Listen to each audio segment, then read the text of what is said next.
ദേവമനുഷ്യന്റെ സ്നേഹഗീത അധ്യായം 204 വാല്യം 5. ഈശോ പുറജാതികളോട് സംസാരിക്കുന്നു. വിശ്വാസം വളർത്തുന്നത് നിങ്ങളുടെ ക്ഷേത്രങ്ങൾ പണിതുയർത്തുന്നത് പോലെയാണ്. സാബത്തിന്റെ ശാന്തതയിൽ ഈശോ ലാസറസിന്റെ ഒരു ചണവയലിനടുത്ത് ചിന്താമഗ്നനായിരിക്കുന്നു. അരികിൽ എന്നല്ല പറയേണ്ടത്, അവയ്ക്കുള്ളിൽ എന്നാണ്. കാരണം ഉയർന്നു നിൽക്കുന്ന ആ ചെടികൾക്കിടയിൽ ഈശോ മുങ്ങിയതുപോലെയുണ്ട്. ഒരു ചാലിന്റെ വക്കിൽ ചിന്തയിൽ മുഴുകിയിരിക്കുകയാണ്. അങ്ങനെ ഇരിക്കുമ്പോൾ ഒരു ചിത്രശലഭം അരികിലൂടെ പറക്കുന്നു. ഒരു പല്ലി അടുത്തുകൂടെ ഓടുകയും ത്രികോണാകൃതിയിലുള്ള അതിന്റെ തലയുയർത്തി കറുത്ത കണ്ണുകൾ കൊണ്ട് ഈശോയെ നോക്കുകയും ചെയ്യുന്നു. വേറൊന്നുമില്ല. നേരം ഉച്ച കഴിഞ്ഞ് കുറെ ആയെങ്കിലും കാറ്റിന്റെ ഒരനക്കം പോലുമില്ല. ദൂരെ നിന്ന്, ഒരുപക്ഷേ ലാസറസിന്റെ ഉദ്യാനത്തിൽ നിന്നായിരിക്കാം, ഒരു സ്ത്രീയുടെ പാട്ട് കേൾക്കാം. സന്തോഷത്തോടെ ശബ്ദമുണ്ടാക്കുന്ന ഒരു ബാലന്റെ സ്വരവും. അവൻ ആരുടെയോ കൂടെ കളിക്കുകയാണ്. അനന്തരം 1, 2, 3 സ്വരങ്ങൾ ഒരുമിച്ച് വിളിക്കുന്നു, ഗുരുവേ, ഈശോയെ. വിളി കേട്ട് ചിന്തയിൽ നിന്നുണർന്ന് ഈശോ എഴുന്നേൽക്കുന്നു. വളർച്ച പൂർത്തിയായ ചണച്ചെടികൾക്ക് നല്ല ഉയരമുണ്ടെങ്കിലും നീലയും പച്ചയും കലർന്ന ആ കടലിനു മീതെ ഈശോ ഉയർന്നു നിൽക്കുന്നു. അതാ, അവൻ അവിടെയുണ്ട് ജോണേ, തീക്ഷ്ണൻ വിളിച്ചു പറയുന്നു. അമ്മേ, ഗുരു ഇവിടെയുണ്ട്, ഈ ചണത്തോട്ടത്തിൽ. ഈശോ വീട്ടിലേക്കുള്ള വഴിയിലൂടെ നടക്കാൻ തുടങ്ങിയപ്പോൾ മേരി വരുന്നു. എന്താണമ്മേ, എന്താണ് വേണ്ടത്? എന്റെ മകനെ, ഏതാനും സ്ത്രീകളെയും കൂട്ടിക്കൊണ്ട് ചില പുറജാതിക്കാർ വന്നിരിക്കുന്നു. അവർ പറയുന്നു, നീ ഇവിടെ ഉണ്ടെന്ന്. യോവന്നാ പറഞ്ഞ് അവർ അറിഞ്ഞെന്ന്. ഈ ദിവസങ്ങളിലെല്ലാം അവർ നിന്നെ കാണാനായി അന്റോണിയ ഗോപുരത്തിനടുത്ത് കാത്തിരിക്കുകയാണെന്നും. ആ, മനസ്സിലായി, ഞാൻ ഉടനെ വരാം. അവർ എവിടെയാണ്? അവർ ലാസറസിന്റെ വീടിനടുത്തുള്ള തോട്ടത്തിലുണ്ട്. റോമാക്കാർക്ക് അവനോട് സ്നേഹമാണ്. നമുക്ക് പുറജാതികളോടുള്ള അറപ്പ് അവൻ അവരോടില്ല. അവരുടെ വണ്ടികളുമായി വലിയ തോട്ടത്തിലേക്ക് അവരെ വിട്ടിരിക്കുകയാണ്. ആർക്കും ഇടർച്ച വരുത്തരുതല്ലോ. ശരി, അവര് റോമൻ പടയാളികളും സ്ത്രീകളുമാണമ്മേ, എനിക്കറിയാം. അവർ നിന്നിൽ നിന്ന് എന്താണ് ആവശ്യപ്പെടുന്നത്? ഇസ്രായേലിൽ അനേകർക്ക് വേണ്ടാത്തത്, അതായത് പ്രകാശം. എന്നാൽ അവർ നീ എന്താണെന്നാണ് വിശ്വസിക്കുന്നത്? ഒരുപക്ഷെ ദൈവമാണെന്ന് എങ്ങനെ വിശ്വസിക്കും? അതെ, അവരുടെ ചിന്താഗതി അനുസരിച്ച് അവർ അങ്ങനെ വിശ്വസിക്കുന്നു. ദൈവം മനുഷ്യനായി അവതാരം ചെയ്തെന്ന് വിശ്വസിക്കാൻ നമ്മളെക്കാൾ അവർക്ക് എളുപ്പമാണ്. അപ്പോൾ നിന്നിൽ അവർ വിശ്വസിക്കുന്നുണ്ടോ? ഇപ്പോൾ അത്രയും ആയിട്ടില്ലമ്മേ. ആദ്യം അവരുടെ വിശ്വാസങ്ങൾ ഞാൻ നശിപ്പിക്കണം. തൽക്കാലം അവർ വിചാരിക്കുന്നത് ഞാൻ ജ്ഞാനിയായ ഒരു മനുഷ്യനാണെന്നാണ്. അവരുടെ ഭാഷയിൽ പറഞ്ഞാൽ ഒരു തത്വജ്ഞാനി. എന്നാൽ താത്വിക ജ്ഞാനത്തിനായുള്ള അവരുടെ ആഗ്രഹവും ദൈവത്തിന്റെ അവതാരം വിശ്വസിക്കാൻ അവർക്കുള്ള എളുപ്പവും അവരെ സത്യവിശ്വാസത്തിലേക്ക് നയിക്കാൻ എനിക്ക് സഹായകരമാണ്. ഇസ്രായേലിൽ അനേകരേക്കാൾ ചിന്താഗതിയിൽ കൂടുതൽ ജ്ഞാനികളാണവർ എന്നാണ് ഞാൻ പറയുന്നത്. എന്നെ വിശ്വസിക്കൂ. എന്നാൽ അവർ ആത്മാർത്ഥതയുള്ളവരാണോ? സ്നാപകനെ ആളുകൾ പറയുന്നത്. ഇല്ല, അവരായിരുന്നെങ്കിൽ ജോൺ സുരക്ഷിതനും സ്വതന്ത്രനുമാകുമായിരുന്നു. വിപ്ലവം ഉണ്ടാക്കാത്തവരെ അവർ സമാധാനത്തിൽ വിടുകയേയുള്ളൂ. നേരെ മറിച്ച് അവർക്ക് പ്രവാചകരെ ശരിക്കും ബഹുമാനമാണ്. അവർ തത്വജ്ഞാനികൾ എന്നാണ് പ്രവാചകരെ വിളിക്കുന്നത്. സ്വഭാവാതീതമായ അറിവും തത്വശാസ്ത്രത്തിന്റെ ഉന്നത മണ്ഡലമാണെന്നാണ് അവർക്കുള്ള ചിന്ത. അമ്മ ഒട്ടും വിഷമിക്കേണ്ട, ഇവരിൽ നിന്ന് എനിക്ക് ഒരു ഉപദ്രവവും ഉണ്ടാവുകയില്ല. എന്നാൽ പ്രീശന്മാർ, അവർ ഇത് കണ്ടുപിടിച്ചാൽ എന്തെല്ലാമായിരിക്കും പറയുന്നത്? ലാസറസിനെ കുറിച്ചും പിന്നെ നീയാണ് വചനം ലോകത്തിന് നൽകാനുള്ള ആളാണ്. ലാസറസോ? അവർ ഇപ്പോൾ തന്നെ ലാസറസിനെ വേണ്ടുവോളം ബുദ്ധിമുട്ടിക്കുന്നുണ്ട്. എങ്കിലും അവനെ തൊടാൻ അവർക്ക് സാധിക്കയില്ല. റോമ അവനെ സംരക്ഷിക്കുന്നുണ്ടെന്ന് അവർക്കറിയാം. എന്നാൽ മകനെ, ഞാൻ പോകുന്നു. മാക്സിമിനോസ് ഇതാ, അവൻ നിന്നെ പുറജാതികളുടെ അടുത്തേക്ക് കൊണ്ടുപോകും. ഈശോയുടെ ഒപ്പം നടന്നുകൊണ്ട് സംസാരിച്ചിരുന്ന മേരി പെട്ടെന്ന് നടന്നു നീങ്ങി തീക്ഷ്ണനായ സൈമണിന്റെ വീട്ടിലേക്ക് പോകുന്നു. എന്നാൽ ഈശോ തോട്ടത്തിന്റെ മതില് ഒരു ഇരുമ്പ് വാതിലിലൂടെ കടന്ന് പിൽക്കാലത്ത് ലാസറസിനെ സംസ്കരിക്കാൻ പോകുന്ന സ്ഥലത്തിനടുത്തേക്ക് പോകുന്നു. ലാസറസ് അവിടെയുണ്ട്, വേറെ ഒരുത്തരുമില്ല.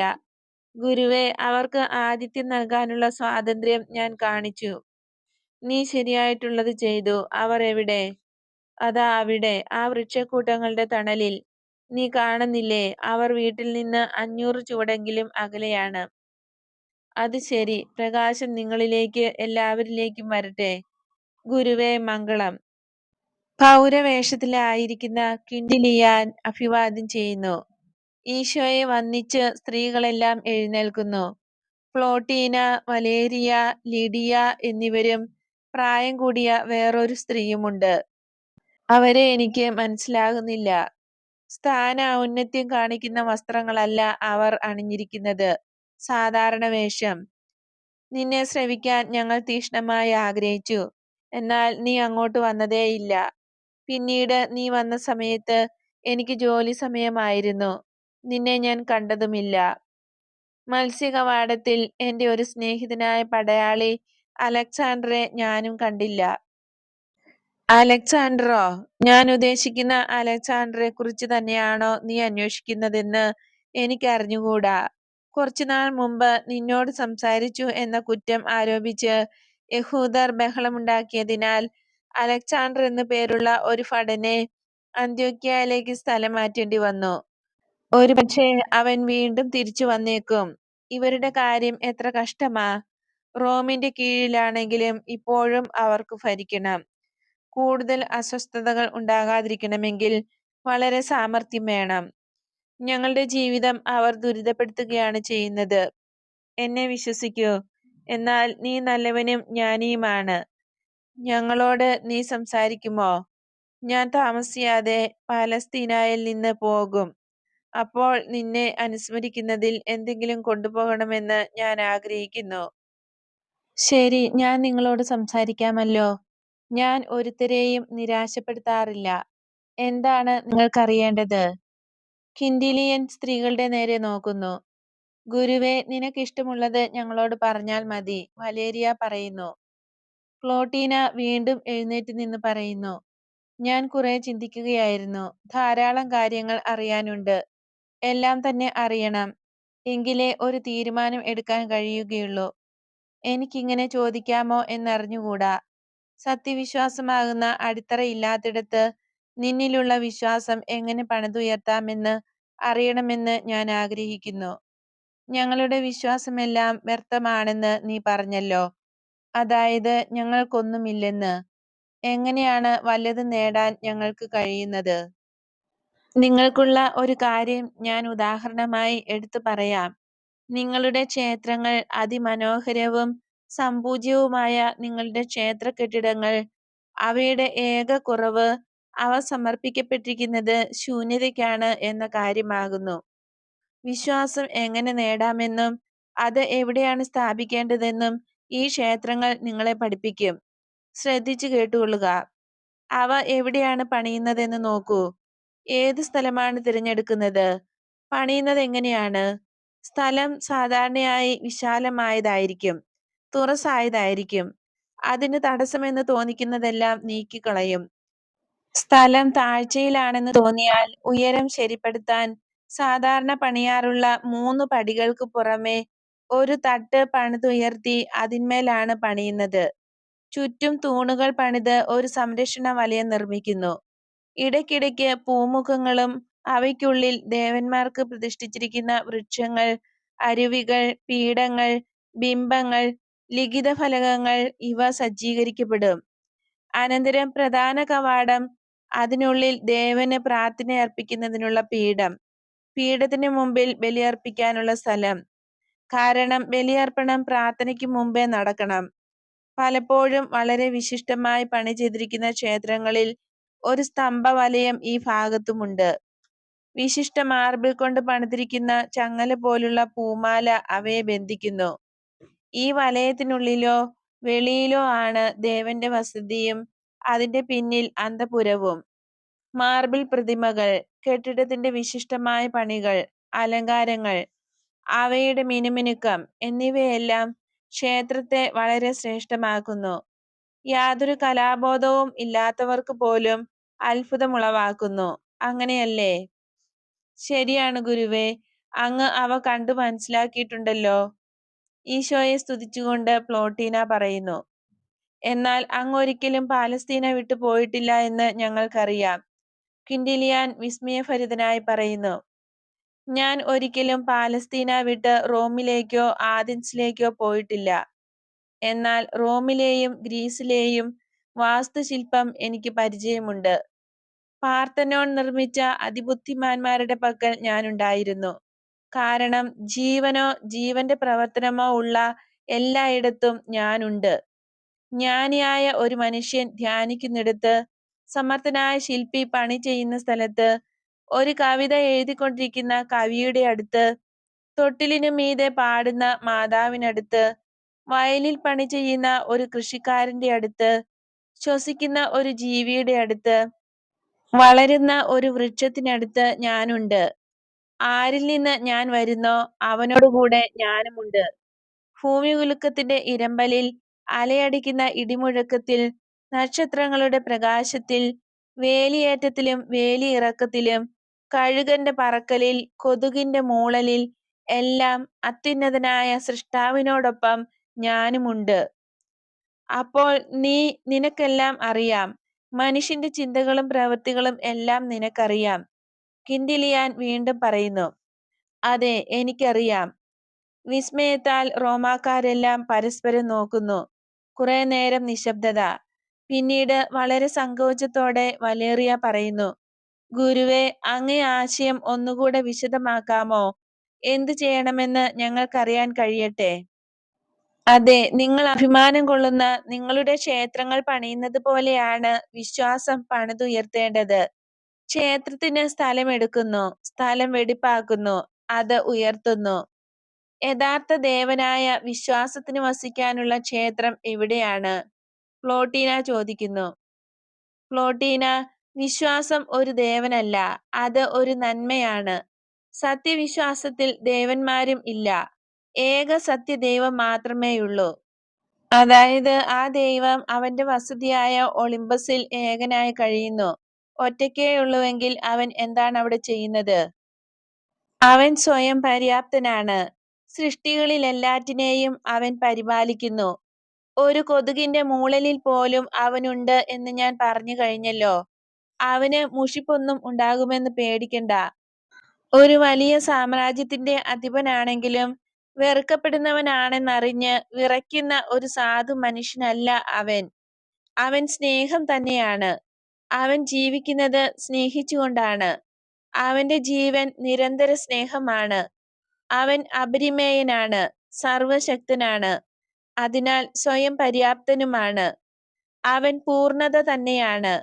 മടുപ്പ് തോന്നാൻ സമയം കിട്ടാത്ത വിധം സൃഷ്ടിജാലങ്ങൾ അവന്റെ നിരന്തരമായ ഹിതത്താൽ ജീവിക്കുന്നു. അവ എത്രയധികമാണ്! മടുപ്പ്, മുഷിച്ചിൽ, ബോറടി എന്നെല്ലാം പറയുന്നത് മടിയുടെയും ദുഷ്ടതയുടെയും കനിയാണ്. സത്യദൈവത്തിന്റെ സ്വർഗത്തിൽ മടിയോ ദുഷ്ടതയോ ഒന്നുമില്ല. ഇപ്പോൾ അവനെ ശുശ്രൂഷിക്കുന്ന, അവന് സേവനം ചെയ്യുന്ന ദൈവദൂതരുണ്ട്. എന്നാൽ താമസിയാതെ നീതിമാന്മാരായ ജനങ്ങളുടെ ഒരു കൂട്ടം അവന്റെ പക്കലെത്തും. അവനോടൊത്ത് സന്തോഷിക്കും. ആ സമൂഹം സത്യദൈവത്തിൽ വിശ്വസിക്കുന്ന ഭാവി വിശ്വാസികൾ നിമിത്തം വലുതായിക്കൊണ്ടിരിക്കും. ദേവദൂതന്മാരെന്ന് പറയുന്നത് ജീനികളാണോ? ലിഡിയ ചോദിക്കുന്നു. ഭൂതങ്ങൾ അല്ല, അവരെ സൃഷ്ടിച്ച ദൈവത്തെ പോലെ അശരീരികളാണവർ, അരൂപികൾ. ജീനികളപ്പോൾ എന്താണ്? അതെല്ലാം അബദ്ധങ്ങളാണ്. നിങ്ങൾ വിചാരിക്കുന്നത് പോലെയല്ല. അവയ്ക്ക് അസ്തിത്വമേ ഇല്ല. എന്നാൽ സത്യാന്വേഷണത്തിന് സ്വാഭാവികമായ മനുഷ്യന് ഒരു പ്രവണതയുണ്ടല്ലോ. അങ്ങനെ മനുഷ്യൻ ജഡം മാത്രമല്ല, നശിച്ചു പോകുന്ന ശരീരത്തിൽ അമർത്യമായ എന്തോ ഒന്നുണ്ടെന്ന് നിങ്ങളും മനസ്സിലാക്കിയിട്ടുണ്ട്. ഈ അറിവ് ആത്മാവിന്റെ പ്രചോദനത്തിന്റെ ഫലമായി ലഭിക്കുന്നു. അജ്ഞാനികളിലും ആത്മാവുണ്ട്, അത് സജീവവുമാണ്. എന്നാൽ ആത്മാവിന്റെ ആഗ്രഹങ്ങൾ അവരിൽ ഫലമണിയാത്തത് നിമിത്തം ആത്മാവ് നിരാശപ്പെടുകയും വേദനിക്കുകയും ചെയ്യുന്നു. ദൈവത്തെ ഓർക്കുകയും ആഗ്രഹിച്ച് തളരുകയും ചെയ്യുന്ന ആത്മാവിനെ നയിക്കുന്നത് അവിശ്വാസിയുടെ മനസ്സാണ്. ഈ ആത്മാവ് വസിക്കുന്നത് അജ്ഞാനിയുടെ ശരീരത്തിലും. പട്ടണങ്ങളെയും രാജ്യങ്ങളെയും സംബന്ധിച്ചും ഇത് തന്നെയാണ് സംഭവിക്കുന്നത്. അങ്ങനെ ഭൂതത്തിന്റെ ആവശ്യം തോന്നുന്നു, അതുണ്ടെന്ന് നിങ്ങൾ വിശ്വസിക്കുകയും ചെയ്യുന്നു. എന്നിട്ട് ഓരോ വ്യക്തിക്കും ഓരോ ഭൂതമുണ്ട്, കുടുംബത്തിനും പട്ടണത്തിനും രാജ്യത്തിനും ഉണ്ടെന്ന് നിങ്ങൾ കരുതുന്നു. റോമാ പട്ടണത്തിന് ഒന്ന്, ചക്രവർത്തിക്ക് ഒന്ന്, ഇവയെ കുട്ടി ദൈവങ്ങളാണെന്ന് കരുതി നിങ്ങൾ ആരാധിക്കുകയും ചെയ്യുകയാണ്. സത്യവിശ്വാസത്തിലേക്ക് വരൂ. നിങ്ങൾ നിങ്ങളുടെ ദൈവദൂതനുമായി പരിചയപ്പെടും. ആ ദൂതനെ നിങ്ങൾ സ്നേഹിക്കും, വണങ്ങും, എന്നാൽ ആരാധിക്കുകയില്ല.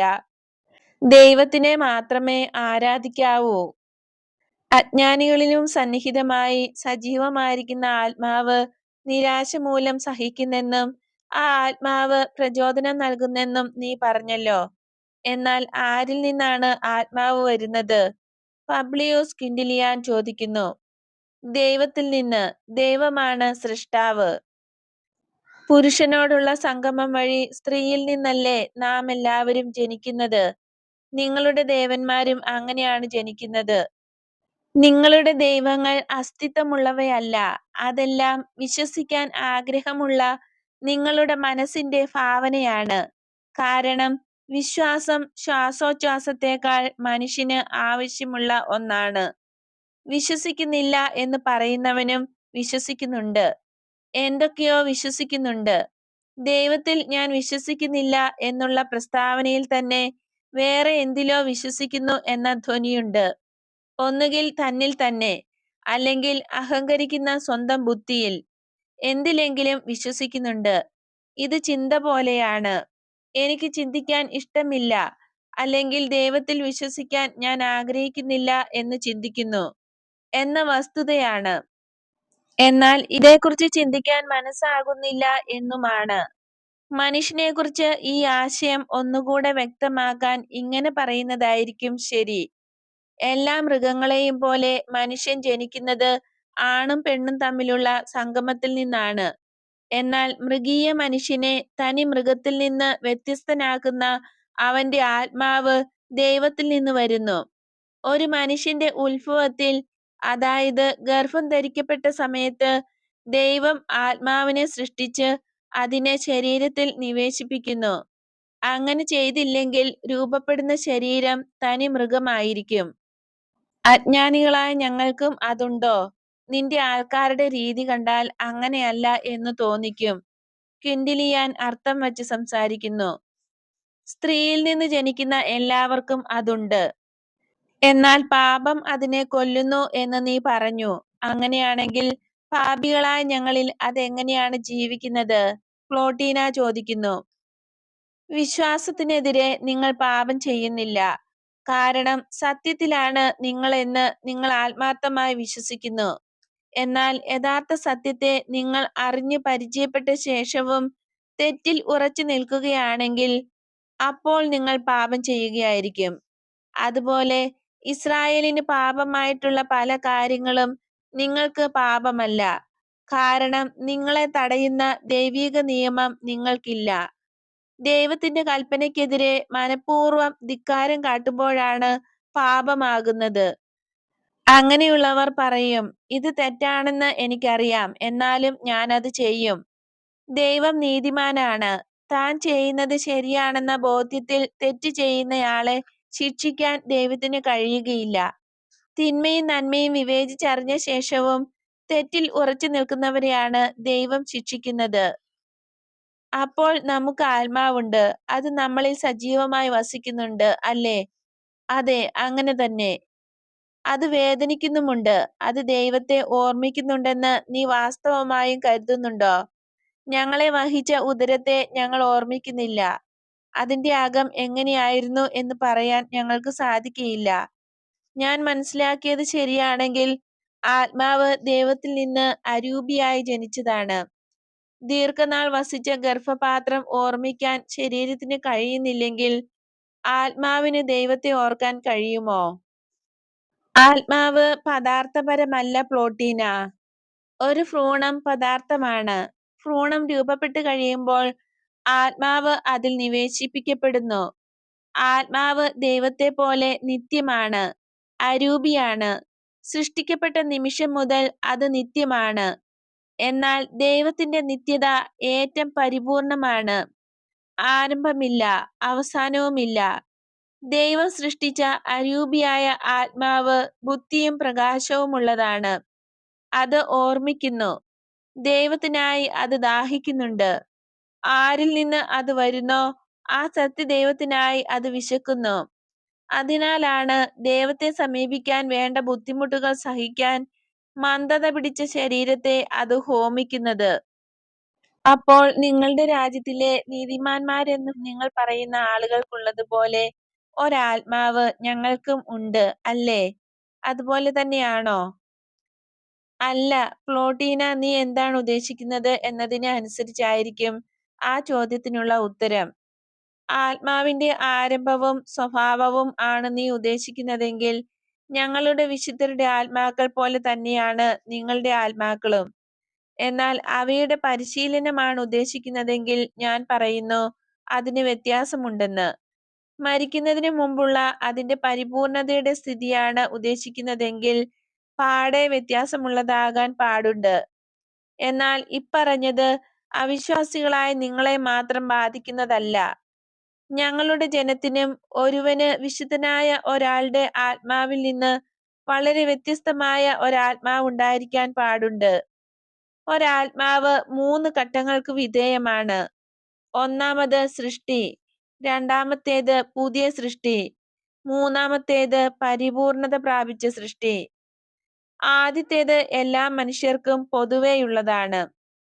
രണ്ടാമത്തേത് നീതിമാന്മാർക്കുള്ളത്. അവർ സ്വമനസാലെ ഒരു പുതുജീവിതത്തിനായി സ്വയം ഉയർത്തുന്നു. ദൈവത്തിന്റെ കരവേലയോട് സ്വന്തം സൽപ്രവൃത്തികൾ ചേർക്കുന്നു. തന്മൂലം അവരുടെ ആത്മാക്കൾ പൂർണതയിലേക്ക് വളരുകയും ആദ്യത്തേതും മൂന്നാമത്തേതുമായ അവസ്ഥകളെ തമ്മിൽ ബന്ധിപ്പിക്കുന്ന ഒരു കണ്ണിയായി തീരുകയും ചെയ്യുന്നു. മൂന്നാമത്തെ അവസ്ഥ വിശുദ്ധർക്ക് പ്രത്യേകമായിട്ടുള്ളതാണ്. അവർ ആദ്യത്തെ സ്ഥിതിയുടെ 1000 മടങ്ങ് പൂർണത പ്രാപിച്ചവരായിരിക്കാം. മനുഷ്യന് യോജിച്ച വിധത്തിൽ ഏറ്റവും പൂർണത പ്രാപിച്ച ആ ആത്മാക്കൾ രൂപാന്തരപ്പെട്ട് ദൈവത്തിൽ വിശ്രമിക്കാൻ തക്ക പൂർണതയിൽ എത്തിയവരാണ്.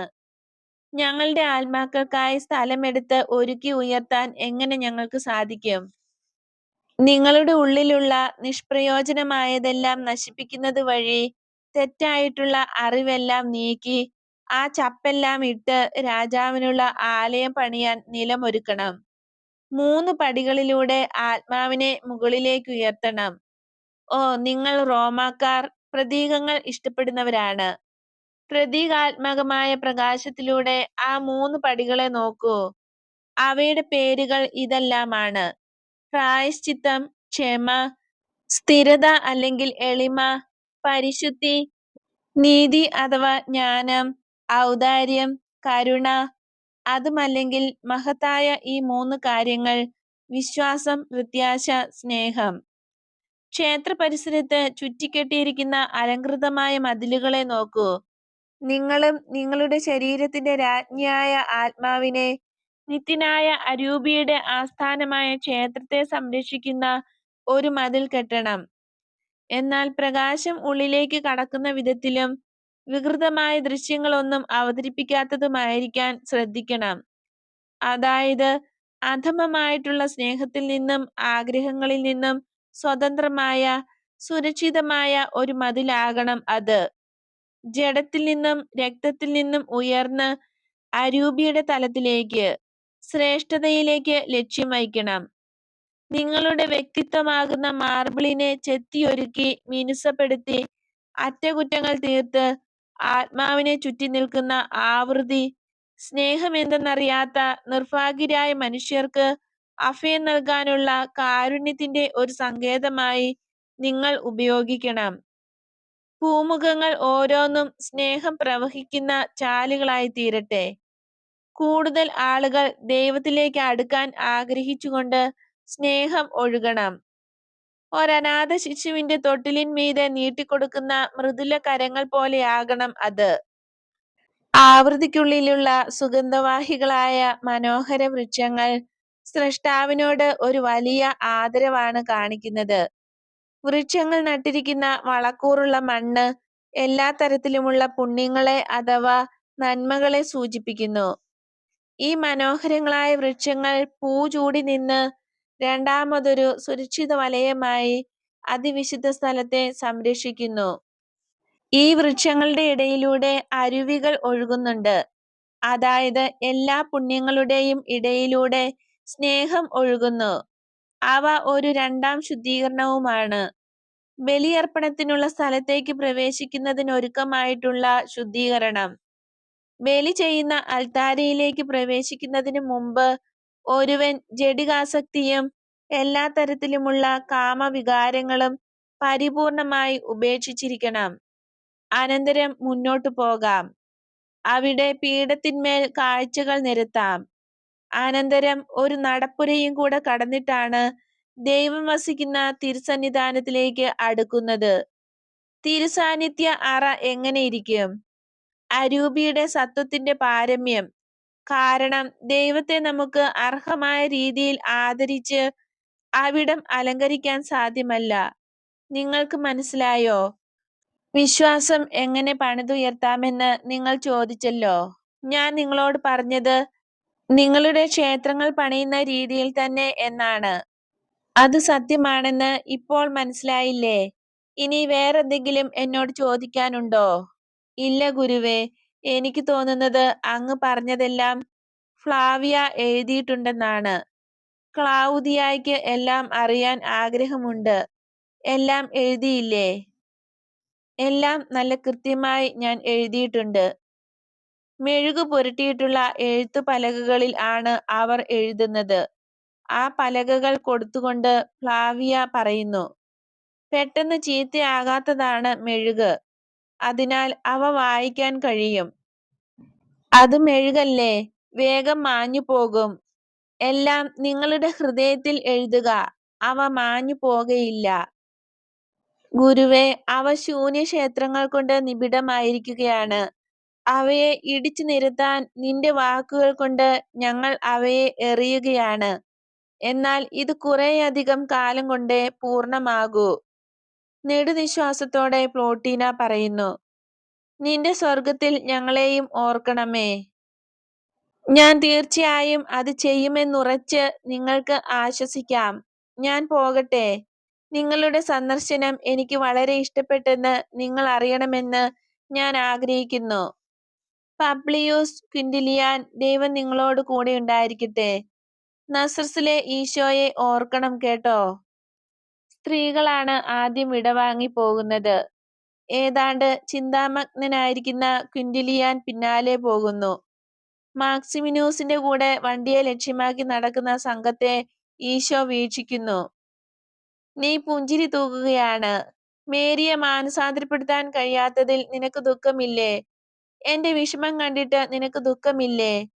തിങ്കളാഴ്ച സന്ധ്യയ്ക്ക് തുടങ്ങി മർത്ത കരച്ചില് തന്നെയാണ്. ആ സ്ത്രീ ആരായിരുന്നു? അവളായിരിക്കും അതെന്ന് ദിവസം മുഴുവൻ ഞങ്ങൾ വിചാരിച്ചിരുന്നു. അത് നിനക്കറിഞ്ഞുകൂടെ? നീ ക്ഷമകെട്ട ഒരു ബാലനായതുകൊണ്ടാണ് ഞാൻ പുഞ്ചിരി തൂകുന്നത്. പിന്നെ നിങ്ങൾ വെറുതെ കണ്ണീരും ശക്തിയും കളയുന്നത് കൊണ്ടും കൂടിയാണ് ഞാൻ പുഞ്ചിരിക്കുന്നത്. അത് അവളായിരുന്നെങ്കിൽ ഞാൻ ഓടി വന്ന് നിങ്ങളോട് പറയുമായിരുന്നു. അന്നേരം അത് അവളല്ലായിരുന്നോ? ഓ എന്റെ ലാസറസേ, നീ പറഞ്ഞത് ശരിയാണ്. ക്ഷമിക്കണം, ഇനിയും ക്ഷമിക്കണം. ഗുരുവേ, ദരിദ്രർക്ക് വേണ്ടി വിൽക്കാൻ നീ തന്ന ആഭരണങ്ങളുടെ വില ഇതാ. അവ മനോഹരങ്ങളായ ആഭരണങ്ങളായിരുന്നു, സ്ത്രീകളുടെ ആഭരണങ്ങൾ. ഞാൻ അങ്ങനെ തന്നെ വിചാരിച്ചു. ഹാ, അവ മേരിയുടേതായിരുന്നെങ്കിൽ. എന്നാൽ അവൾ, കഷ്ടം. എന്റെ കർത്താവേ, എനിക്ക് പ്രതീക്ഷ അറ്റുപോകുന്നു. കുറച്ചു സമയം ഒന്നും സംസാരിക്കാതെ ഈശോ ലാസറസിനെ ആശ്ലേഷിക്കുക മാത്രം ചെയ്യുന്നു. അനന്തരം ഇങ്ങനെ പറയുന്നു. ഈ ആഭരണങ്ങളുടെ കാര്യം ആരോടും പറയരുത്. ആരും അറിയാതെ, ഒരുത്തരാലും കാണപ്പെടാതെ ഇനിയും ആഗ്രഹിക്കപ്പെടാതെ അവൾ മറയണം. ഒരടയാളം പോലും അവശേഷിപ്പിക്കാതെ കാറ്റുകൊണ്ട് പറന്ന് അപ്രത്യക്ഷമാകുന്ന കാർമേഘം പോലെയാകണം അവൾ. അതേക്കുറിച്ച് ഗുരുവിന് ഉറപ്പു വിചാരിക്കാം. അതിന് പകരം മേരിയെ തിരിച്ചു കൊണ്ടുവരണം. നിർഭാഗ്യയായ ഞങ്ങളുടെ മേരിയെ.